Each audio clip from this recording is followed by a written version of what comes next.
hello, bonjour, bonsoir à tous. J'espère que vous allez très bien. Que Dieu vous bénisse abondamment.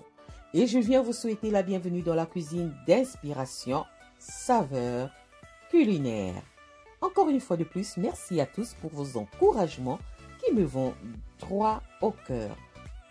Aux abonnés, aux visiteurs et à ceux qui n'aiment pas ma chaîne, merci pour vos visites, merci de votre passage et pour vos encouragements. Soyez abondamment bénis. Merci encore à tous. Quant à moi, aujourd'hui, je viens vous présenter ma recette du jour qui sera tout simplement l'agneau au four mariné, assaisonné à ma façon. Nous allons commencer la préparation de cette recette maintenant. C'est parti pour la préparation. C'est parti. C'est parti.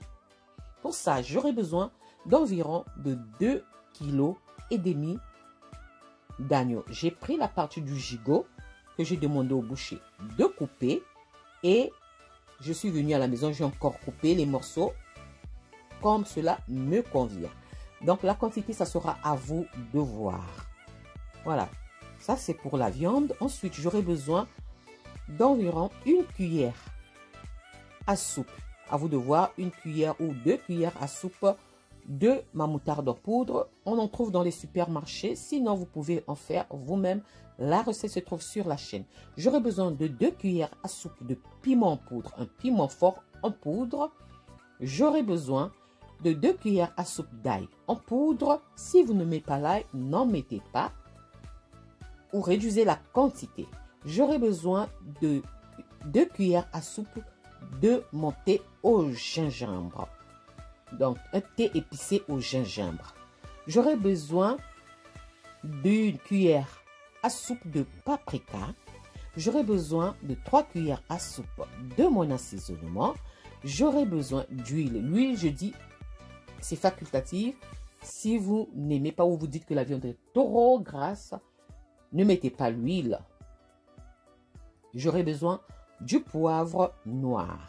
J'aurai aussi besoin de 3 gousses d'ail, d'un oignon et à la fin d'un mélange de piment et de sel et poivre.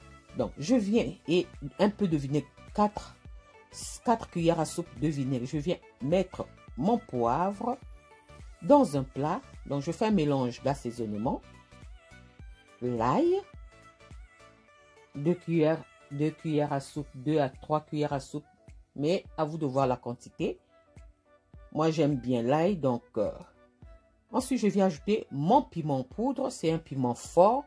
Si vous ne consommez pas de piment, n'en mettez pas. Mais on vend aussi des piments doux. Ensuite, je viens ajouter mon paprika.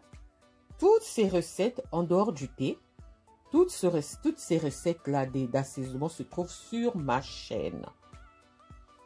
Ensuite, je viens ajouter mon assaisonnement. Moi, je fais souvent un assaisonnement universel pour que ça aille à toutes les sauces ou marinades. Donc, je viens ajouter mon thé au gingembre. J'ai pris du thé au gingembre que j'ai mixé, réduit en poudre et je viens ajouter ça. Relève un peu aussi ma préparation. Voilà. Ensuite, je prends les morceaux et je viens mélanger. Je mélange les morceaux dans mon assaisonnement. Je cherche les mots, excusez-moi. Je cherche les mots. Après avoir mis tous ces assaisonnements, mes condiments, mes épices, je suis venue mettre les morceaux et je mélange. Je cherche les mots. Excusez-moi, excusez-moi. Je mélange très bien. Concernant l'huile, je répète, si vous trouvez que la viande est trop grasse et que ça ne sert pas de mettre de l'huile, prenez 4 cuillères à soupe de vinaigre blanc, ajoutez à votre assaisonnement ou encore de l'eau tout simplement. Mais vous allez mettre ça quand vous aurez bien mélangé votre viande à votre assaisonnement. En ce moment-là, vous venez ajouter l'eau ou du vinaigre. Mais moi, j'ai choisi de l'huile.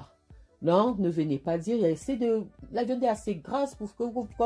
Ça, c'est moi, j'ai fait comme ça, mais je vous donne une autre solution. Si vous trouvez que la viande est trop grasse, mettez de l'eau ou du vinaigre. Mais il faudrait d'abord mélanger votre viande à votre assaisonnement. Ce mélange d'eau ou vinaigre ou l'huile va permettre que l'assaisonnement puisse bien pénétrer dans la viande. Parce que là, vous voyez, mon assaisonnement est bien sec. Ma viande n'a pas d'eau parce que j'ai nettoyé ma viande. Ensuite, j'ai égoutté ma viande. Donc là, maintenant, je vais ajouter l'huile. Et l'huile va permettre que l'assaisonnement puisse un peu se délier et se mélange très bien à ma viande. Si vous ne voulez pas d'huile, je répète, mettez l'eau ou du vinaigre. Voilà. Et là, je vais ajouter mon poivre. Je vais ensuite bien mélanger l'ensemble de ma préparation et je vais laisser mariner pendant 2 heures. J'ai fait ça pendant 2 heures, mais sinon, vous pouvez laisser mariner pendant 24 heures, 48 heures, ou encore, vous faites votre préparation comme ça à l'avance. Vous mettez ça, vous laissez, quand vous avez mariné, vous laissez ça reposer 2 heures, 3 heures. Ensuite, vous prenez ça, vous mettez ça dans des sachets qui vont au congélateur, pardon, et vous laissez congeler, préparer ça une autre fois. Voilà, surtout que les fêtes approchent, c'est le moment de commencer les préparations de la marinade. Là, en novembre, là, les préparations de la marinade. Vous laissez, ça va bien mariner. Et le jour J, vous avez votre viande bien marinée. Voilà. Là, j'ai mélangé. Ensuite, je vais couvrir ça. Comme j'ai dit, je laisse reposer 2 heures. 2 heures. 2 heures après, je vous reviens. Voilà, 2 heures après, voilà ce que ça donne. Moi, j'ai laissé ça à la température ambiante. Je n'ai pas mis ça au frais. Puisque j'ai préparé ça le même jour, j'ai laissé ça à température ambiante. En ce moment, il fait froid, ça va. Je mets mes morceaux dans une marmite. Pourquoi je mets mes morceaux dans une marmite? Si je mets ça au four, le temps que la viande puisse rendre son jus, ça va prendre du temps.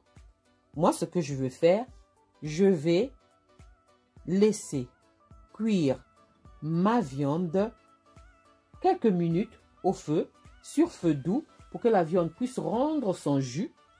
Et après, je pourrai mettre ça au four. Et ça sera plus rapide. Et là, je viens ajouter l'oignon et l'ail. Donc, un oignon et 3 gousses d'ail. Si vous n'aimez pas l'ail, n'en mettez pas. N'en mettez pas. Voilà. J'ai coupé, je mélange ça. Je mélange l'oignon et l'ail dans l'assaisonnement où j'ai mariné ma viande. Et j'ajoute ça dans ma marmite où se trouvent mes morceaux de viande. Donc, l'agneau. Vous pouvez utiliser la viande qui vous convient, le bœuf, le veau, la chèvre, à vous de voir. Je mets ça au feu sur feu doux. Je vais laisser ça sur feu doux pendant 20 minutes, le temps que la viande puisse rendre son jus. Si vous trouvez que la viande ne rend pas son jus, ajoutez un peu d'eau, rincez votre assiette où il y avait la marinade, rincez ça et mettez dans votre marmite. Regardez 20 minutes après ce que ça donne. Et là, maintenant, je vais prendre un plat qui va au four. Je vais placer mes morceaux d'agneau dans ce plat et je vais enfourner ça à 200 degrés pendant 20 minutes, position grill. Donc, je mets ça au four, position grill, à 200 degrés pendant 20 minutes. Ça dépend des fours. Ça dépendra des fours. Moi, j'ai un four qui fait aussi office de vapeur. Donc, ça ira. Mais ça dépend des fours. Donc, si vous trouvez que votre four fonctionne trop fort, 200 degrés, c'est trop fort, baissez la température. Voilà. Là, je mets ça dans un plat. Si vous n'avez pas de four, utilisez le barbecue. Vous prenez vos morceaux, vous emballez ça dans des papiers sulfurisés ou en Afrique les feuilles de manioc qu'on utilise pour faire les maniocs. Vous mettez ça sur le barbecue, vous faites comme à l'étouffée, en papillote. Vous mettez ça au barbecue. Voilà. Donc, sinon, c'est simple. Donc là, j'arrose un peu de gras pour que ça ne puisse pas aussi brûler. Parce que là, il n'y aura plus de liquide. Tout le liquide a été retiré. Et j'enfourne ça à 200 degrés pendant 20 minutes, position grill. Après 20 minutes, regardez ce que ça donne. La coloration, ça sera à souhait. C'est comme vous aimez. Mais il ne faudrait pas que ça soit aussi trop sec. Et qu'est-ce que je dirais? Et puis la consistance de la viande, ça sera aussi à souhait. Si vous aimez bien tendre, à vous de voir. Si vous aimez moins tendre, à vous de voir. Donc, la consistance de la viande à la cuisson, ça sera à souhait. Voilà. Ça, c'était ma recette du jour. J'espère que je me suis bien expliquée. Ça, c'était ma recette du jour. J'espère qu'elle vous plaira. Simple à réaliser. Et si cette vidéo vous a plu, alors les amis, n'oubliez pas de liker, de partager et de vous abonner à ma chaîne. Voilà, regardez, là, je viens parsemer un peu de sel, le mélange de sel, donc sel de mer, sel rose et poivre par-dessus. Vous pouvez mettre le piment, à vous de voir, ou laissez tout simplement comme ça. Voilà, simple à réaliser, simple à faire. Et je vous souhaite un bon appétit. Regardez ma viande. Ça ne résiste pas, c'est chaud. C'est chaud. Ça ne résiste pas. Voilà, c'est la consistance que je voulais. Bon appétit et bonne dégustation. Voilà, vous pouvez accompagner ça avec tout ce que vous voulez. Moi ici, j'ai utilisé un mélange d'épinards et cales et choux frisés au poisson fumé et à la pâte d'arachide. Voilà. Accompagnez ça avec tout ce que vous aimez. Voilà. J'espère vous retrouver à la prochaine recette, si Dieu le veut. Alors, je vous dis à la prochaine recette. Ciao, ciao. Merci à vous. Ciao. Merci à tous. Merci beaucoup aux confrères, consoeurs, youtubeurs et au groupe de soutien de près ou de loin. Merci à tous. Merci aux abonnés, visiteurs et ceux qui n'aiment pas ma chaîne. Soyez tous bénis. À ma famille, à mon mari, je vous dis merci. Je n'oublie pas celui qui m'inspire nuit et jour. Mon Dieu, je ne peux pas l'oublier. Merci à tous. Je vous dis bye.